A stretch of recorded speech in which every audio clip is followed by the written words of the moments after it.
This is Dr. Saad in front of you, and today my topic is the gastrointestinal bleeding. Basically, as its name indicates, gastrointestinal means the bleeding inside the gastrointestinal GI tract. Simply you can say intraluminal blood loss anywhere from the oropharynx to the anus. We all know that this is our whole GIT tube. So bleeding anywhere in this GIT tube, it is called as the gastrointestinal bleeding. Now basically this gastrointestinal GI bleeding is divided into two types.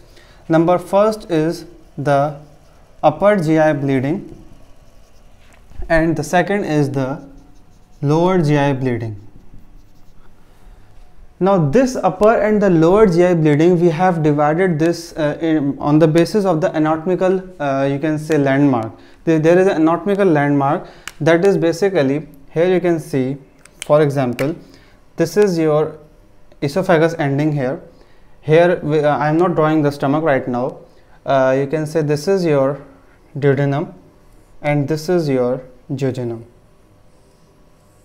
From here, now there is a landmark that is called as the ligament of Treats. This is the double layer of the peritoneum, and this ligament of the Treats, it is basically attached to the duodenojejunal flexure. This is called as the ligament of Treats, and it is a double layer of the peritoneum that is attached to the duodenojejunal flexure.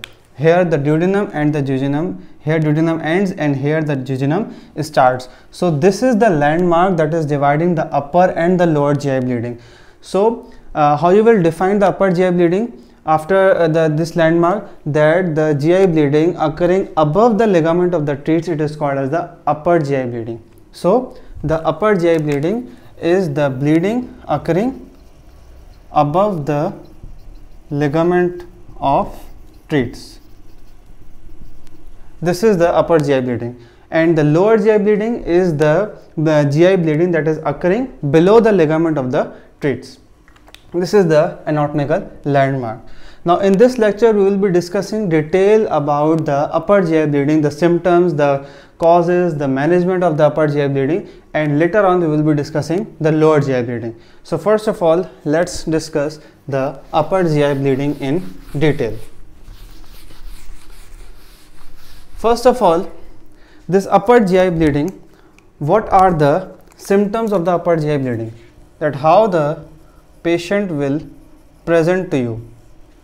So first symptom, you can say the patient that most commonly present with you is the hematemesis. Hematemesis means that the blood in the vomitus. Now one thing more that I have to tell you, that upper GI bleeding is basically the most common gastrointestinal emergencies. Remember this point also, that the upper GI bleeding is one of the most common gastrointestinal emergencies. Coming back to the symptoms that I was telling you about, the hematemesis. Hematemesis means that the blood in the vomitus. Now this hematemesis, if the patient is coming to you, so you have to see the color of this hematemesis, the color of the vomiting. What it denotes you, that either it is very severe or it would be less severe. Now when you will say that the patient is means the hematemesis or the GI bleeding is very severe when the vomit is red in color, clear, with the clots. So it means that it is very severe. While if the hematemesis, if the color of the vomitus is blackish color, so it means that it is less severe, and that's why it is also called as the coffee ground emesis. Clear? So on the basis of, you first of all, if the patient is coming to you, you have to see the color of the vomitus, that if it is red in color and the clots are present, it means that it is very severe case. And if the bleeding is less severe, it means that it would be blackish in color, and that is also called as the coffee ground appearance. Now the second complaint that can also be the cause of upper GI bleeding is the melena. Melena is the blood in stool. Now remember one thing, that most common cause of the melena, or most commonly or mostly the melena occurs due to the upper GI bleeding. Melena occurs due to upper GI bleeding.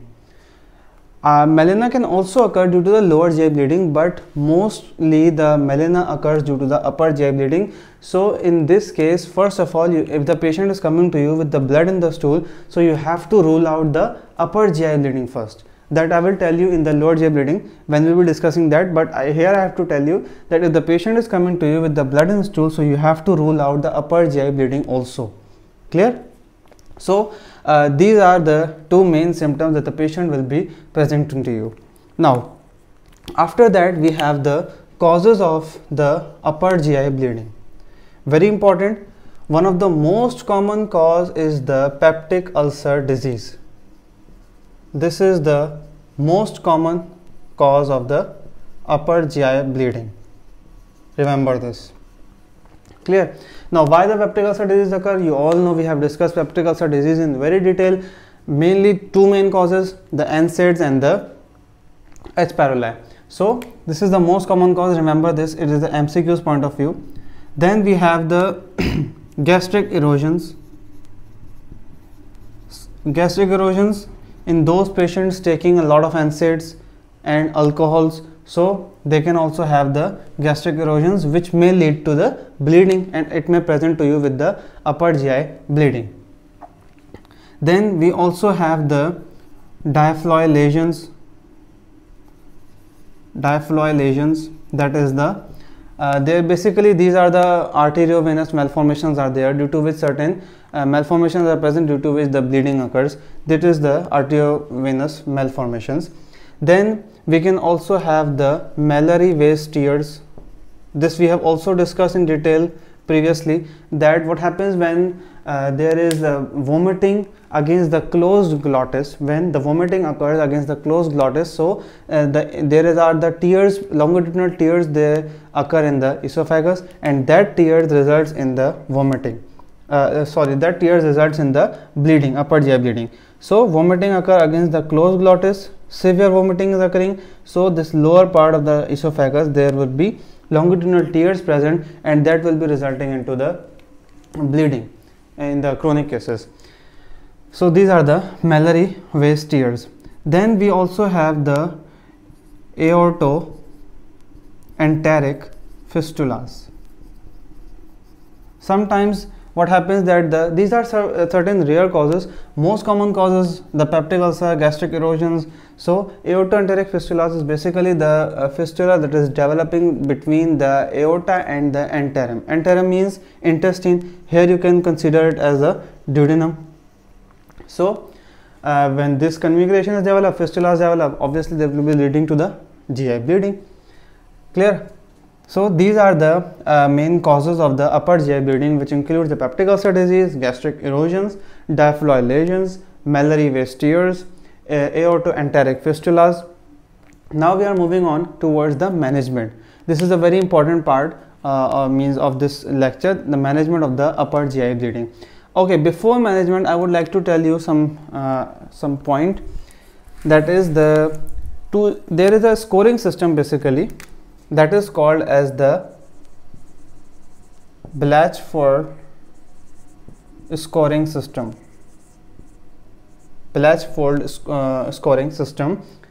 What is this system? Basically this is the scoring system that is used to you can say score the bleeding of the GIT tract.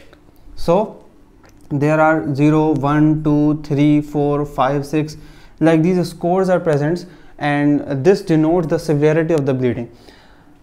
So what is the advantage of this? If someone is asking you that what is the Blatchford score and what is the advantage of this, so advantage is that basically it predicts it tells about that you have to take an intervention or not. It predicts about the intervention must to be taken or not. Clear? Before endoscopy, this Blatchford score is done before the endoscopy. Why? In order to predict that either the intervention must be taken or not to treat the bleeding. And this scoring system, we also have certain components of this scoring system. What are those components?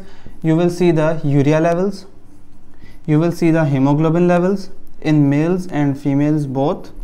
There are different values in male and female, so this scoring system provides both the values. You will see the urea levels, you will see the systolic blood pressure in the patient, and other are also like the liver disease, like the comorbidities, like the cardiopulmonary status of the patient. So all these scoring system, all these components, they tell you about that you have to take the intervention or not. So remember one thing more, that this Blatchford score, if it is 2 or less than 2, if this score is 2 or less than 2, it means that the prognosis will be good. But if the score is higher, the prognosis is bad. Clear? So this is the Blatchford scoring system. Now we are moving on towards the management of the upper GI bleeding. This point you want to remember, so it's good, but if not, so it's not a big issue. Just remember this symptoms and causes. Now we are moving on to the management, that is also very important part. Clear? Now first thing, we will be moving in the management stepwise. We will be managing the patient stepwise. So management, first of all, what you will do is that you will gain the IV access, by large bore cannula. So the first thing that you have to do is the gain IV access by the large bore cannula, first thing. Then the second point that you will do is the baseline investigations. Now what are these baseline investigations? Number first investigation, that is obviously you will see the CBC. CBC tells you about the anemia. If there is anemia to the patient, it means that it is chronic blood loss. Clear? If anemia is present, it means that the patient is suffering from the chronic blood loss. One thing here to be remembered, that whenever the patient is coming to you with the massive and severe and sudden onset of the hemorrhage, sudden onset upper GI bleeding, so hemoglobin remains unchanged. Hemoglobin remains unchanged. That's why hemoglobin is not a good marker in sudden onset upper GI bleeding. Remember this thing, that hemoglobin levels are not a good marker or good indicator for the transfusion of the blood in the sudden onset upper GI bleeding or sudden onset GI bleeding. Clear? So that's why hemoglobin not a good marker in these cases. Otherwise you can do hemoglobin levels also. Obviously in CBC you will also see each and everything, the platelets, the hemoglobin, anemia, all that you can easily see in the CBC. Then we have you will see the urea, creatinine, you will see the electrolytes, if there is imbalance in the electrolytes. Then you will carry out the liver function test. Okay, one thing, why we are doing liver function test, because one of the cause of the GI bleeding is the esophageal varices. This is also one of the very important cause. And esophageal varices we will be studying in our hepatology lectures, that cirrhosis can lead to the portal hypertension, that can lead to the esophageal varices. So that's why we are also carrying out the LFTs in order to see the patient if he is having a normal liver or not. This is also very important. Clear? So these are the baseline investigations: CBC, urea, creatinine, electrolytes. You will also do the prothrombin time in the patient, the clotting factors, if they are deficient or not. You will see these all things. Clear? So these are the baseline investigations. Then you will do the initial assessment of the patient. Means if the patient arrive to you, you just first you pass the IV large bore cannula, then you do the baseline investigations, and you just take a overview, you can say, of the patient, initial assessment of the patient, that if he's having the tachycardia, if he's having hypotension, oliguria, all these are the means circulatory signs. You will see the circulatory signs, you will see the liver signs of the patient. So this is the quick assessment of the patient. Now after doing this all, the gaining IV access, baseline, and just taking a quick overview of the patient, quick assessment of the patient, now you will start the resuscitation. Clear? Now you will start the resuscitation. How you will do the resuscitation? It is very simple. You have to do the volume replacement therapy first. You have to do the volume replacement therapy, like you will do the volume replacement therapy. What you will give? Obviously normal saline available, you will give normal saline or ringer lactate to the patient. Obviously here you have also done the blood group of the patient. Clear? So volume replacement therapy, you will giving the normal saline and the ringer lactate to the patient. And here also I already told you that the hemoglobin is not a good indicator for the transfusion of the transfusion. So you will do the hematocrit. Hematocrit can also indicate about the transfusion, that either you have to transfuse the blood or not. So this is the 1, 2, 3, 4th step is the volume replacement therapy. First step is the gaining IV access, second is the baseline investigation, third is the assessment of the patient, initial assessment of the patient, fourth is the volume replacement therapy that you will be giving by the normal saline and the ringer lactate or the ringer lactate, and after measuring the hematocrit levels, then you will giving the blood transfusion reaction if needed. Blood transfusion is needed. If it is needed, then you will be giving the blood transfusion. And after that, if the patient is coming to you in the shock, for example, if the patient is coming to you with the shock, so oxygen therapy is must in these cases. A patient of the shock, all the patients of the shock must be given the oxygen therapy. Clear? Then we have certain other measures, like you will after seeing the CBC and all that reports, you will see that a patient is having how much platelets. So if there are very much low platelets, less than 50,000, so you will giving the platelets to the patient. If the INR PT is prolonged, so you will be giving the fresh frozen plasma to the patient. So this you will decide on the basis of the reports of the patient. Clear? Now so this is your 6th step, that the other measure that you have to do. Now after this, very important step you have to take after doing the resuscitation, very important step, that is the endoscopy. Clear? The very important step is the endoscopy. I am writing it here, removing the causes. Now ideally endoscopy is done within 24 hours after the resuscitation. This is your, you can say, 7th step, endoscopy. Endoscopy is ideally it is done within 24 hours of resuscitation. Clear? But this endoscopy, obviously, if the patient is of the esophageal varices, if the patient is continuously he is bleeding, so you will obviously do the urgent endoscopy urgently after the resuscitation of the patient. Clear? So ideally within 24 hours. If the patient is very severe case, so you will be doing the urgent endoscopy immediately after the resuscitation. Clear? So this is endoscopy is very helpful. It makes diagnosis about 80% cases your diagnosis is made. In about 80% cases your diagnosis by the endoscopy is made. And one more advantage of the endoscopy is that it is not only diagnostic value, it is having therapeutic value also, because after doing endoscopy, if the diagnosis is made and the bleeding point is you have seen the bleeding point, so what you will do? You will do the endoscopic band ligation. So endoscopy is having the diagnostic as well as the therapeutic use. So you will do the endoscopic ablation, you will do the band ligation, thermal coagulation can be done by the endoscopy. So endoscopy also helps in the treatment, diagnosis as well as the treatment. After that endoscopy, what happens? For example, if the patient is very severe and your endoscopy is failed, you have done the endoscopy and the endoscopy fails, and the patient is after endoscopy still the patient is continuously bleeding and bleeding. Now this is an indication of surgery. So patient, you can say, failed endoscopy. This is your one indication for the surgery. Then you have the second indication. Okay, I am writing it here. The space is here. It was 6, volume replacement therapy. Okay.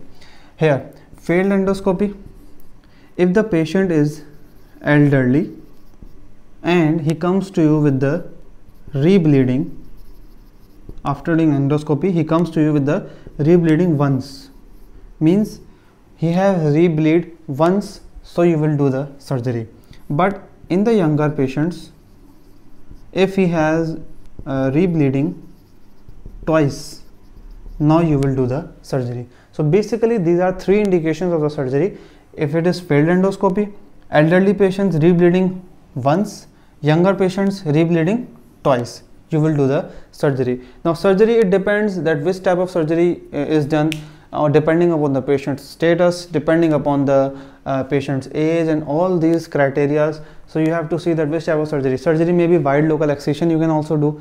Sometimes in the last stages you can also do the gastrectomy is also done sometimes in the surgical cases. So this is the medical lecture, medicine lecture, so surgery will be discussing in detail afterwards. But three indications of surgery you must know in the medicine, that is the failed endoscopy, elderly patients once, and younger patients rebleeding twice. After that surgery, you will do the eradication therapy. Eradication means that if the patient, now you have done the resuscitation, now you have done the endoscopy and the patient is treated, now you will ask the patient not to take the NSAIDs, because NSAIDs can lead to once again GI bleeding, ulceration. So that's why you will ask the patient not to take the NSAIDs. If the patient is H. pylori, if the patient was diagnosed with the H. pylori, so obviously you will be treating H. pylori by the eradication therapy that I told you previously, that is the triple and the quadruple therapy. So this was all about the upper GI bleeding that we have discussed. In this we discussed about the first of all we discuss about the symptoms, then we discuss about the causes of the upper GI bleeding that I told you, then I told you Blashford scoring system, then the management. We have the management about 8 to 9 steps of the management. First of all, IV access, then the baseline investigations we have done, then after that we have done the assessment of the initial assessment of the patient, quick assessment of the patient, then we have given the other measures, like if the patient is in the shock, you will be giving oxygen therapy, platelets, you will be giving the flash frozen plasma is given to the patients, then we will be giving the volume replacement therapy. This is called as resuscitation by the volume replacement therapy, normal saline inhalectate. Then after that we will doing the urgent endoscopy, or ideally endoscopy 24 hours of the resuscitation. After the resuscitation, endoscopy is done, and then after endoscopy, if it is failed, then you will do the surgery and then eradication. So this was all about the upper GI bleeding. If you have any query, any confusion, you can ask in the comment section. Thank you so much. Allah Hafiz.